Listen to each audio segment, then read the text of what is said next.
faire pour volontaire. Ah ben, t'es jeune, vous voulez autant que les anciens, vous dites que vous êtes meilleur, et ben prouvez-le mes gars. Quelle taille on peut Moi, je dis mettre? prouvez-le. J'ai dit quoi? T'as dit prouvez-le. J'ai dit C'est prouvez-le. comme on fait tout à l'heure. Bon, il y a encore deux, mais sur les volets, c'est l'inversion. Un peu à gauche. Ah non, ça dépend si c'est géographique ou pas. Parce que moi j'ai connu. Vous avez jamais vu ça? Lui, Tu connais un quoi? il faut Sur la ligne de alors, sur la ligne voilà, de tu peux le mettre en défaut. C'est vrai. Alors c'est vrai. que, alors mon gars révise des basiques parce Reste que. maître, reste maître. Ah, c'est l'ancien symbole en plus. Ouais. Ah, c'est qu'on va mourir alors.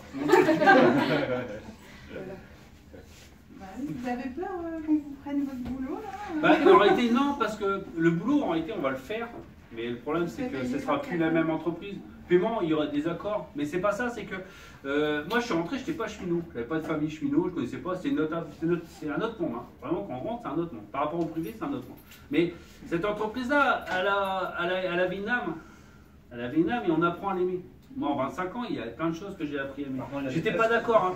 Je suis pas d'accord avec tout parce que je trouve qu'il y en a, ils branlent rien, etc. Mais comme dans ta entreprise. Mais on apprend à l'aimer quand même parce qu'elle avait un cœur. Et aujourd'hui, ce qui est embêtant, c'est que de cette entreprise qui était globale, on a fait un groupe de multi-entreprises. Comme Veolia. Veolia, il y a Veolia Propreté, Veolia Eau, etc. Et aujourd'hui, quand on va voir les gens du réseau, bah, ils nous disent ouais mais c'est pas la même entreprise. Si tu veux mon râteau, faut que tu fasses une demande à la direction pour qu'ils te prêtent ton râteau. Alors tu te dis ouais mais attends t'es mon frère, puis il dit ah non. Aujourd'hui je suis un cousin et éloigné même. Parce que et notre problème il est là. Avant on avait des machines fret là, on avait un train voyageur en panne, on prenait la machine fret, elle n'était pas utilisée, on l'utilisait. Aujourd'hui on peut pas parce que faut appeler l'entreprise, c'est une entreprise différente en réalité, c'est une filiale quoi. Donc si elle veut pas. Et si elle veut, il faut qu'on paye. Alors on dit, attends, on fait partie de la même boîte. Ah non, non, c'est pas les mêmes comptes, donc ça devient un peu compliqué. Demain, à la concurrence, ça se passera comme ça. C'est qu'aujourd'hui, on est 100 personnes, il y a 100 trains à faire. Demain, la concurrence, si elle vient, elle va prendre 30 trains. Il restera peut-être 70 au départ, peut-être moins après. Si la concurrence, elle a 30 conducteurs, elle dit, moi, j'ai pas besoin de... Donc il y aura 30 chômeurs. Par contre, ce qu'on sait et qu'on est persuadé, c'est que les entreprises privées qui vont venir en public, privées en concurrence, elles ont peut-être 5 conducteurs sur les 30. Mais elles ont passé des accords avec l'État en disant bah, la SNCF nous donnera son personnel. Et nous, certains ne sont pas d'accord. En disant nous, on n'est pas d'accord. Ils ont dit bah, ce sera soit vous allez là-bas, soit vous serez au chômage. Alors les gens ont dit bah, à ce moment-là, on ira là-bas. Mais pour faire le même travail avec un brassard différent, ça fait un peu mal au cœur. Parce qu'ils font les mêmes trains avec le même matériel, sauf qu'au lieu de marquer SNCF, ça sera marqué RATP ou Veolia. Ils vont vous vendre moins cher, donc, non, non, non, parce qu'il y a des accords. Non, par contre, il y aura moins d'encadrement, oui. Parce que nous, SNCF, on est 140 000 pour faire tourner la boîte, encore mobilité un peu réseau, oui. Tandis que bah, l'entité qui va venir, elle va s'adapter. Au lieu d'avoir 3 chefs, ils n'auront qu'un chef. Hein. Parce que nous, le problème, il y a ça, c'est qu'il y a une multitude de pôles sécurité, d'appui, tout ça. Mais l'entreprise privée qui va venir, elle dira moi j'ai pas besoin d'autant de conseillers, d'experts, moi j'en veux 2. Moins de formation. Ça dépend. Vous voyez, actuellement le fret il est déjà en place au niveau de la concurrence. Hein. Les conducteurs, on a des conducteurs chez nous qui sont partis là-bas parce qu'ils étaient en retraite puis ils ont voulu retravailler après. On a des jeunes qui ont été débauchés. Après, le niveau de sécurité, globalement, il est géré par le PSF, par l'entreprise. C'est eux qui veillent un peu sur tout. Ils fixent quand même un minimum. Après, nous, la SNCF, on est toujours au-dessus du taquet. C'est-à-dire que de par l'ancienneté, on a, suite aux accidents qu'on a eu mortels, on a toujours mis des choses en plus, parce qu'on ne veut vraiment pas que des trucs. Le privé, c'est comme les avions. C'est-à-dire qu'ils font de la sécurité aussi, mais ils regardent le coût. Si ça coûte trop cher, à un moment donné, tandis que nous, c'est le débat aujourd'hui, c'est que moi je fais partie de ces vieux qui disent attention, touche pas à ça parce que c'est notre garant de sécurité. Puis il y a des jeunes qui disent oh, attends, là c'est de la surqualité, on fait. Puis des fois on dit attention, parce qu'on a eu des accidents mortels quand même. Gare de Lyon, Flaujac, tout ça, en disant attention, si vous touchez à ça, peut-être que dans 10 000 cas ça va bien se passer. Mais si une fois il y a des morts, moi j'irais pas dire aux parents qu'on savait mais qu'on a joué à la roulette russe en disant pour l'instant on va être sous, ça marche comme ça.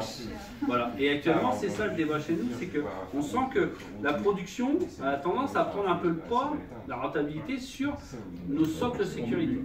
Et même s'ils coûtent cher, nous on dit... moi je me disais mais comment ils vont faire le matériel n'a pas pris un peu à la SNCF, c'est facile de... Bah oui. Alors, c'est assez complexe, mais globalement, l'État en a une partie, vraiment la SNCF en a un peu à elle, mais très peu, et c'est beaucoup de régions. C'est pour ça qu'à un moment donné, les régions de l'île avaient du super matos, et puis il y a des régions, des fois, c'est des vieux coucous. Puis des fois, on dit, mais pourquoi? Bah, parce que les régions, il y en a, comme à un moment donné, la région Nord investissait fort sur le rail, et la région Picardie, elle ne voulait pas. Alors, c'est vrai que la femme du président, elle avait une société de camions.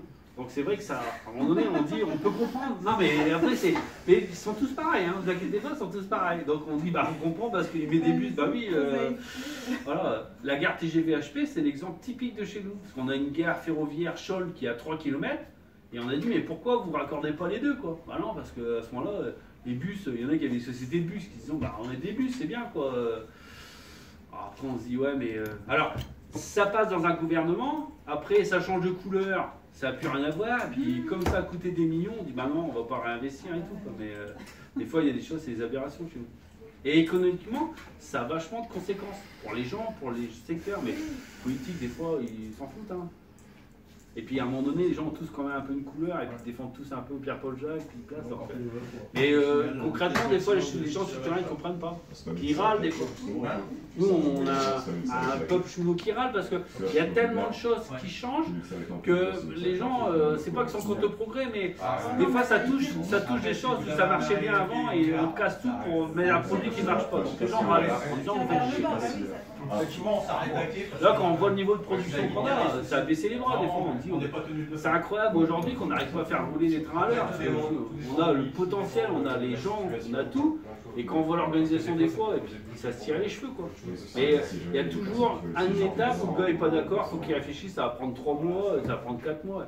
Et pour ça, le privé va nous donner des leçons, parce qu'il y aura un gosse qui va décider, c'est tout. Il se trompera peut-être des fois, mais des fois, leur main, c'est décidé. Quoi. Chez nous, il faut faire un rapport, il faut que ça passe en commission, il faut que ça descende, là, tu n'es pas d'accord, là, il manque une signature, ça repartit. Puis là, tous les jours, ils gueulent. Et ils ont raison. Parce que c'est pas réactif, c'est pas...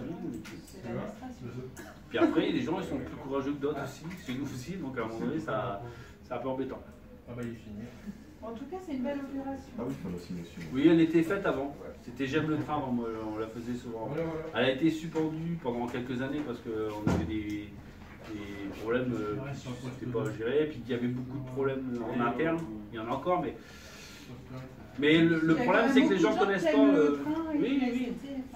Oui, on a réussi à en créer quelques-uns quand même, mais bon. Après, il y a les gens qui sont dépendants du rail quand même. On a quand même.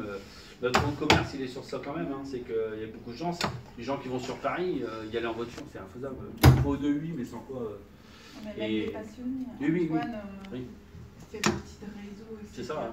Les gamins qui vont photographier, filmer des trains, c'est de la faute. Ils passent des heures, des jours. Oui. Et là, on est dans un tournant, c'est que le mode ferroviaire, il change un peu là. On a de plus en plus d'automoteurs, on perd nos trains avec nos wagons. Un peu corail et tout ça, pour une nouvelle génération de matériel. Et même en cabine, hein, le métier de conducteur a fort changé. Il est fort assis. Bah, comme les voitures, finalement. Les voitures, vous avez dans une voiture, pas de clim, pas de truc à la main et tout là. Vous arrivez dans les trains, ils sont plus confortables que certaines voitures. C'est climatisé, il fait chaud, l'été il fait froid, c'est un peu frais. Avant on travaillait avec des gants, ça taillait, puis il y avait des trous, il y avait des trucs, puis il y avait du bruit, puis fallait être vachement costaud parce qu'il fallait ouvrir des serrures, tout ça. Aujourd'hui il y a beaucoup de filles qui font ce métier-là, parce que physiquement ça ne demande pas beaucoup d'efforts, et puis par contre intellectuellement des fois elles sont bien construites, mieux que les garçons des fois. Non, c'est vrai. Hein. Non, mais c'est au niveau. Non, je vous le dis. Non, mais au niveau rigueur et vigilance, elles sont faites différemment. Ah ouais, vas-y, continue. Un gars a tendance à te. Non, de toute façon, pour ça. Et je pense quand même la majorité là. Non. Et donc elles ont largement leur place et je pense que